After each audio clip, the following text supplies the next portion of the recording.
वनस्थली में emergency landing की तैयारी की जा रही है। सीएम राजू के हेलीकॉप्टर की इमरजेंसी लैंडिंग हो सकती है। जयपुर में खराब मौसम के चलते लैंडिंग की तैयारी हो रही है। वनस्थली विद्यापीठ के हेलीपैड पर ये तैयारी कराई जा रही है। टॉक कलेक्टर सूबे सिंह यादव भी वनस्थली के लिए रवाना हो चुके हैं।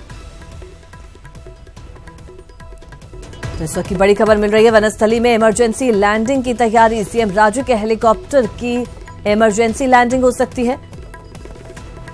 जयपुर में खराब मौसम के चलते लैंडिंग की तैयारी की जा रही है। वनस्थली विद्यापीठ के हेलीपैड पर तमाम तैयारियां करवाई जा रही हैं। टॉक के जो कलेक्टर है सूबे सिंह यादव, वो भी वनस्थली के लिए रवाना हो चुके हैं। तो इस वक्त की बड़ी खबर आपको बता दें, जयपुर में खराब मौसम होने के चलते वनस्थली में सीएम राजू के हेलीकॉप्टर के इमरजेंसी लैंडिंग की तैयारी की जा रही है। वनस्थली विद्यापीठ के हेलीपैड पर सभी तैयारियां करवाई जा रही हैं। टॉक कलेक्टर सूबे सिंह यादव भी वनस्थली के लिए रवाना हो चुके हैं।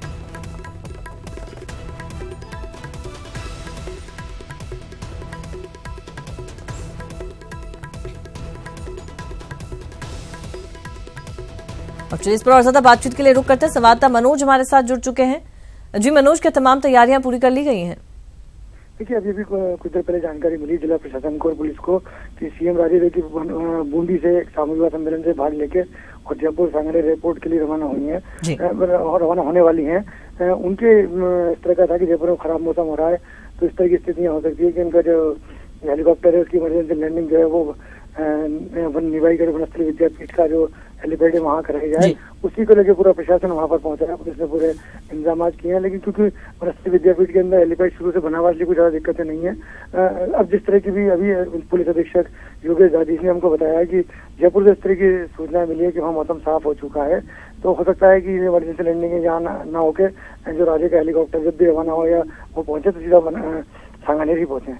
जी बहुत शुक्रिया मनोज आपका इस जानकारी के लिए। तो जयपुर में खराब मौसम होने के चलते इमरजेंसी लैंडिंग की तैयारियां की जा रही थी। हालांकि अब बताया जा रहा है कि मौसम ठीक हो चला है, उसके चलते हो सकता है इमरजेंसी लैंडिंग यहां ना हो। चलिए बात अगली खबर की करेंगे। मुख्यमंत्री वसुंधरा राजे आज बूंदी में सामूहिक विवाह सम्मेलन में हिस्सा लेने पहुंची। सीएम यहां नैनवा तहसील के देई ग्राम में मीणा समाज के सामूहिक विवाह सम्मेलन में शिरकत उन्होंने की। विवाह के बाद सीएम राजे ने 150 नवविवाहिता जोड़ों को आशीर्वाद दिया। इस दौरान उनके साथ किरोड़ी लाल मीणा भी मौजूद रहे। इससे पहले सीएम राजे ने कार्यक्रम को संबोधित करते हुए कहा कि राजनीति में दीवार खड़ी करने की कोशिश की जा रही है। लोगों को संबोधित करते हुए उन्होंने कहा कि बूंदी में सरकार लगातार विकास काम कर रही है और कांग्रेस ने हमेशा से राजनीति में दीवार खड़ी करने की कोशिश की है। बूंदी में अब तक 4000 करोड़ खर्च किए गए। इसके साथ ही बूंदी के लिए कई विकास कार्य योजनाओं की घोषणा भी की। वहीं संबोधन में उन्होंने आरक्षण पर कहा कि मीणा समाज आरक्षण को लेकर डरे नहीं, आरक्षण खत्म होने वाला नहीं है। इसके साथ ही वसुंधरा राजे ने 2 अप्रैल को हुए भारत बंद में उपद्रव के बाद किए गए कार्रवाई को दोबारा से रिव्यू करने के निर्देश दिए हैं।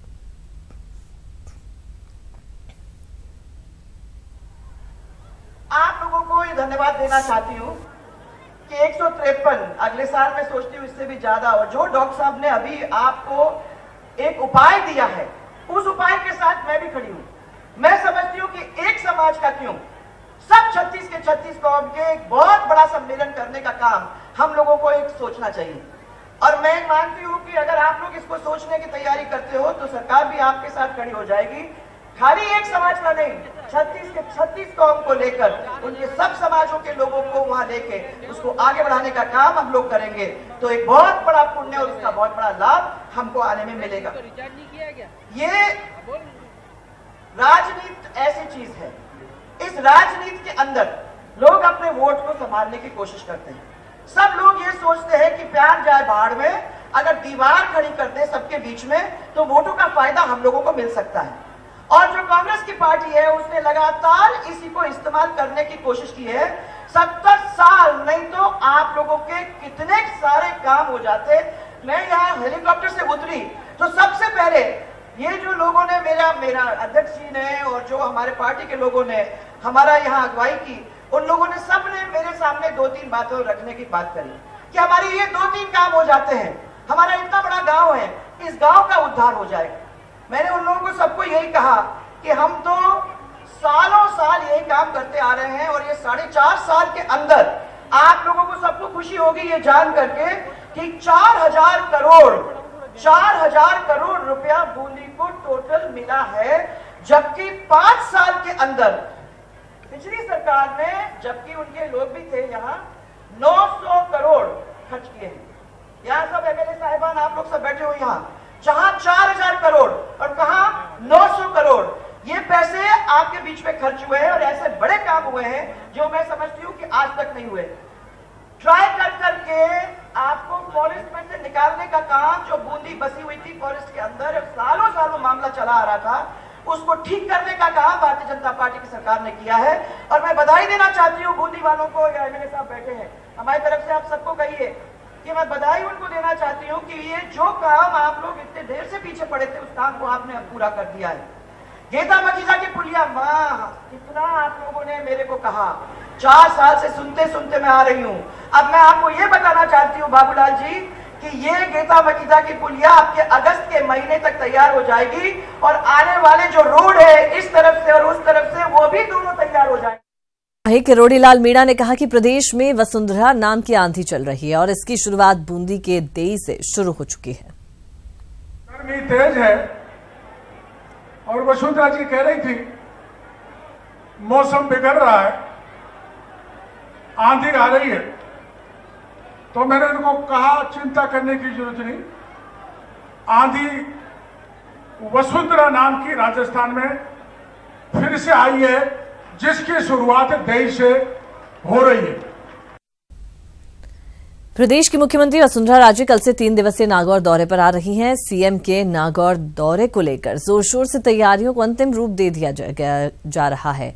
सीएम के 3 दिवसीय दौरे की तैयारियां पीडब्ल्यूडी मंत्री यूनुस खान और विधायक मंजू बागमार के नेतृत्व में हो रही हैं और सीएम के दौरे को लेकर जायल विधायक मंजू बागमार से न्यूज 18 राजस्थान ने खास बातचीत की। वसुंधरा राजे कल से 3 दिवसीय नागौर दौरे पर आ रही है। इस दौरान मुख्यमंत्री नागौर जिले में करीब 3,000 करोड़ की पेयजल परियोजना प्रोजेक्ट का उद्घाटन करेगी। इसमें मुख्य तौर पर जाइल और डीडवाड़ा में पेयजल परियोजना का उद्घाटन करना है। इसके साथ ही मकराना व लाडनू में भी मीठे पानी पिलाने की योजना है। हमारे साथ जाइल विधायक मंजू बागमार है, उनसे जानते हैं कि जो जाइल के 24 गाँव है उनको मीठा पानी पिलाने की क्या योजना है और किस तरह से इस योजना को मूर्त रूप दिया जा रहा है। पहले तो मैं कहना चाहूंगी पूरे नागौर जिले के लिए कल 1 मई का दिन बहुत ही ऐतिहासिक पल है, गौरव का पल है, जब नागौर जिले को माननीय मुख्यमंत्री महोदय द्वारा नहरी परियोजना का जो उद्घाटन किया जा रहा है पूरे नागौर जिले के अंदर, स्पेशली जायल, डीडवाना, मकराना, डेगाना, मेड़ता, इन शहरों के अंदर जो पानी जा रहा है और स्पेशल मेरे जायल के अंदर 120 गांवों के अंदर जो पानी, नहरी पानी की परियोजना जो हम शुरू करने जा रहे हैं, 120 गांवों को इंदिरा गांधी नहर का मीठा पानी उपलब्ध हो रहा है। उसमें माननीय मुख्यमंत्री महोदय का हम सब लोग पलक पावड़े बिछाकर उनका स्वागत कर रहे हैं, उनका इंतजार कर रहे हैं, उनका स्वागत करने के लिए पूरी जनता तैयार है। जो कल कार्यक्रम होना मुख्यमंत्री का, उनमें कौन कौन अतिथि शामिल हो रहे हैं, बीजेपी के कौन कौन बड़े लीडर आ रहे हैं? इस कार्यक्रम में नागौर जिले के सारे विधायक हैं और जलदाय मंत्री जी आ रहे हैं, हमारे संगठन से भी पधारे हैं, हमारे एमपी साहब सीआर चौधरी साहब और बाकी नागौर जिले के सभी विधायक महोदय इसमें शामिल हैं। जाहिर विधायक मंजू बागमार की माने तो कल का दिन नागौर जिले के लिए ऐतिहासिक दिन है और कल करीब 3,000 करोड़ की पेयजल परियोजनाओं के उद्घाटन होंगे। इसका सीधा लाभ नागौर जिले की जाइल विधानसभा क्षेत्र, डीडवाड़ा विधानसभा, लाडनू व मकराना विधानसभा क्षेत्र की जनता को मिलेगा। अब उम्मीद की जानी चाहिए उद्घाटन के साथ ही लोगों के घरों तक नहर का मीठा पानी पहुंचेगा। महेंद्र बिश्नोई, न्यूज 18 राजस्थान, नागौर। तो मुख्यमंत्री वसुंधरा राजे कल से डीडवाना को कई बड़ी सौगातें देगी। 425 करोड़ की लागत से बनी पीएचईडी की डीडवाना के लिए नहरी पेयजल योजना के 3 कार्यों की सीएम राजे शुरुआत करेंगी। वहीं 32 करोड़ रुपए के खर्च से बनने वाली संवर्धन शहरी जल योजना डीडवाना की 7 टंकियों का सीएम राजे शिलान्यास करेंगे और इसके साथ ही पीडब्ल्यूडी की ओर से करीब 58 करोड़ की लागत से बनाए गए आरओबी का लोकार्पण करेंगे। कल डीडवाना को मुख्यमंत्री राजे 651 करोड़ के विकास कार्यों की सौगात देने जा रही हैं। डीडवाना की जनता में सीएम राजे के दौरे को लेकर जबरदस्त उत्साह देखा जा रहा है।